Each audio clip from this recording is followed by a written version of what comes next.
Baik, Assalamualaikum warahmatullahi wabarakatuh dan selamat siang kembali lagi di channel Rifki Arya Putra Riyadi ya teman-teman. Nah, kali ini kita akan membahas mengenai apresiasi prosa fiksi kembali ya. Tapi di sini kita juga membahas kembali unsur intrinsiknya. Nah, tapi unsur intrinsik di sini berbeda lagi dengan di episode sebelumnya, di mana di sini kita akan membahas mengenai tokoh, terus penokohan, alur dan juga setting atau latar ya. Nah, di mana alur atau plot itu serta setting dan latar itu mempunyai beberapa jenisnya juga. Dan kita akan menggunakan salah satu cerpen kembali untuk menerapkannya, menganalisis ya lebih tepatnya. Nah, di sana dan analisis itu terhadap pemahaman saya sendiri juga ya. Nah, jadi kalau misalnya ada kesalahan kata atau kesalahan pemahaman, saya mohon maaf dan kalian bisa komen di bawah untuk mengutarakan pendapat kalian. Oke teman-teman, silahkan tonton videonya sampai habis.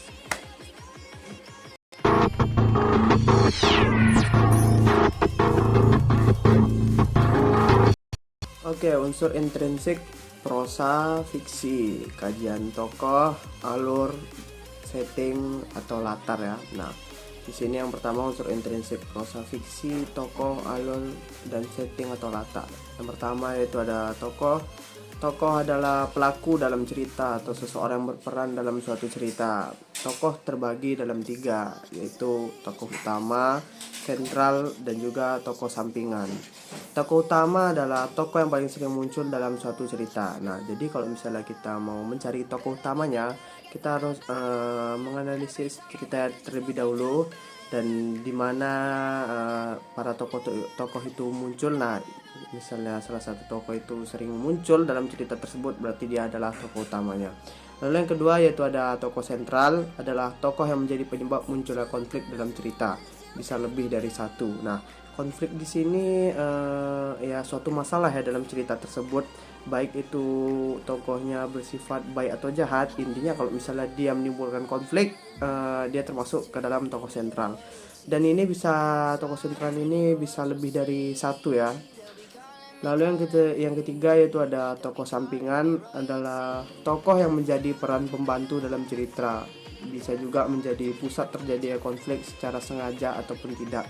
Nah, kan banyak tuh beberapa di antara tokoh sampingan itu menjadi peran penting juga ya dalam membantu tokoh utama menyelesaikan masalahnya, dan dia cuma pemeran sampingan atau bisa juga menjadi pusat dari informasi untuk tokoh sentral ataupun tokoh utama. Dalam tokoh juga terdapat penokohan. Penokohan adalah sifat dari beberapa tokoh yang ada pada cerita. Beberapa diantaranya yaitu yang pertama ada protagonis, adalah sifat yang cenderung mengarahkan pada kebaikan murni tanpa ada rasa jahat di dalamnya. Lalu ada antagonis, adalah suatu sifat tokoh yang buruk, biasanya sering terlibat dengan tokoh utama dalam berbagai masalah. Lalu yang ketiga ada tritagonis, adalah salah satu sifat tokoh yang tidak memihak keduanya, biasanya bersifat netral, kadang membantu pihak jahat, kadang juga membantu pihak yang baik. Yang kedua yaitu ada alur atau plot.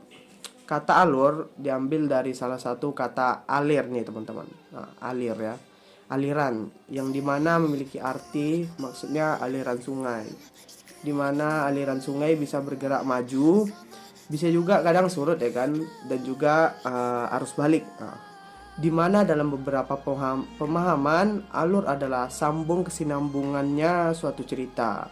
Alur juga memiliki beberapa jenis, diantaranya yang pertama yaitu alur tradisional atau maju, adalah alur yang menceritakan waktu suatu cerita dari yang lalu sampai pada masa sekarang, dimana urutan waktunya tersusun dengan rapi. Alur yang bagus itu ya memang alur tradisional atau maju yang mudah dipahami ya semua pembaca teman-teman. Baru yang kedua yaitu ada alur mundur, adalah alur yang berbanding terbalik dengan alur maju. Urutan waktu yang diceritakan mundur dari masa sekarang ke masa lalu, bahasa kerennya flashback. Baru alur maju mundur, adalah urutan ceritanya tidak jelas atau campur, di mana bisa dari masa lalu ke masa sekarang, lalu kembali lagi ke masa lalu untuk menceritakannya. Alur ini bersifat sistematis untuk memahami cerita yang memiliki alur ini, pembaca harus mempunyai pemahaman yang tinggi, ya itu benar. Kadang di dalam flashback pun ada flashback lagi ya teman-teman. Baru yang terakhir, alur berpusar adalah alur yang hanya berfokus menceritakan suatu peristiwa yang menjadi penyebab masalah dalam cerita. Sebab itu alur ini hanya menetap di satu kejadian. Nah, jadi alur berpusar ini misalnya ada suatu masalah di dalam cerita. Nah, jadi alurnya ini berfungsi untuk menceritakan suatu masalah itu aja, teman-teman. Dan berputar-putar di situ, entah bagaimana kejadiannya, lalu siapa aja. Nah, itu mungkin ya alur berpusar. Lalu yang terakhir, anti alur atau non alur. Maksudnya di sini bukan tidak memiliki alur sama sekali, melainkan anti alur adalah suatu cerita yang tidak bisa ditebak arahnya kemana, di mana alur ini cenderung menceritakan dinamika setiap karakter tokoh yang ada dalam cerita. Nah, jadi mungkin alur ini menceritakan tokoh, sifat-sifat tokoh tersebut. Nah, tapi sifat tokoh tersebut tidak bisa ditebak ya, tidak tritagonis, antagonis ataupun protagonis, melainkan mungkin bisa disebut anonim. Nah, tidak diketahui juga ya. Nah, baru yang terakhir ada setting atau latar, adalah tempat terjadinya suatu peristiwa di dalam cerita atau tempat berperannya tokoh. Seiring berkembangnya zaman, latar tidak terlalu penting sebagai pengikat sebuah cerita. Jenis latar terbagi menjadi beberapa, yaitu yang pertama latar suasana, menggambarkan suasana yang terjadi pada suatu cerita. Misalnya suasana sedih, senang, gembira, takut, dan juga kecewa. Latar waktu, menggambarkan kapan suatu peristiwa itu terjadi. Mungkin jamnya, hari, siang, pagi, malam ya, yang seperti itu teman-teman. Terus bulan kapan, tahun kapan. Nah, latar yang terakhir yaitu ada latar tempat, menggambarkan di mana peristiwa itu berlangsung ya, seperti di sore, di mana, di kamar mandi, di sekolah. Nah, seperti itu latar tempat teman-teman.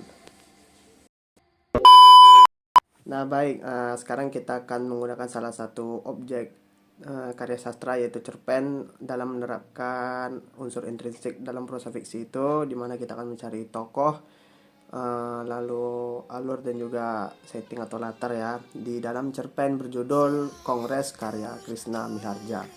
Tokoh yang pertama dalam cerita ini berisi 3 tokoh. Yang pertama yaitu ada Den Lurah sebagai tokoh utama, yang kedua istri Den Lurah sebagai tokoh sampingan, lalu penyelenggara kongres sebagai tokoh sentral. Den Lurah dikatakan tokoh utama sebab paling banyak muncul di cerita, sedangkan istri Den Lurah sebagai tokoh sampingan yang memberi nasihat atau pilihan pada Den Lurah. Penyelenggara kongres menjadi tokoh sentral karena tokoh yang menimbulkan konflik pada cerita. Penokohannya sendiri terbagi menjadi beberapa. Den Lurah memiliki watak protagonis, di mana dia tidak tahu menahu mengenai kongres ini dan hanya ikut demi kesenangan tersendiri tanpa merugikan orang lain. Sedangkan istri Den Lurah juga berperan sebagai protagonis karena di sini sebelum Den Lurah mengikuti kongres, beliau memberi nasihat dan keyakinan akan pilihan Den Lurah tersebut. Dan setelah berhasil mengikuti kongres itu, istri Den Lurah mensupport Den Lurah. Lalu penyelenggara kongres bersifat tritagonis. Penyelenggara kongres sendiri dalam menjalankan kongres tidak sengaja melakukan kesalahan pada kongres yang disebut dengan kongres gigi palsu tersebut, di mana mereka memberikan serum gigi palsu untuk tikus karena kelelahan mereka bukan sengaja yang membuat gigi Den Lurah menjadi panjang dan mukanya semakin mengirit tikus. Lalu yang kedua yaitu ada alur. Alur pada cerpen ini adalah alur tradisional atau maju, di mana kejadiannya berlanjut sampai di masa sekarang. Lalu yang ketiga yaitu setting atau latar. Latar tempat itu ada di rumah Den Lurah, kamar tidur Den Lurah, tempat kongres, dan juga kamar mandi. Latar waktunya sendiri yaitu ada pagi di saat Den Lurah pergi ke kongres, lalu siang di saat pelaksanaan kongres yaitu pasangan gigi palsu, dan sore ketika Den Lurah kembali ke rumahnya dan menyadari bahwa dirinya makin lama makin menyerupai seekor tikus. Latar suasana sendiri yaitu gembira di saat Den Lurah mengikuti kongres tersebut, terkejut saat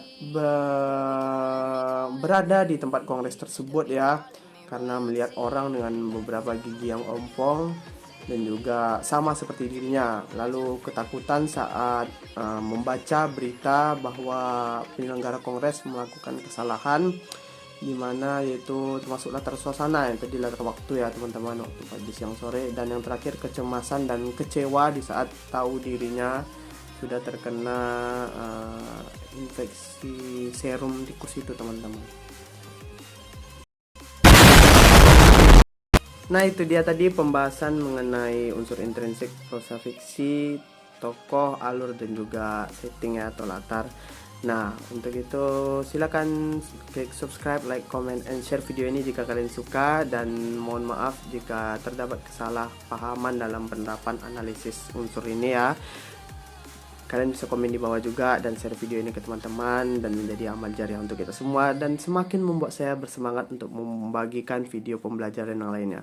Oke teman-teman, see you next time. Assalamualaikum warahmatullahi wabarakatuh dan selamat siang. Dadah.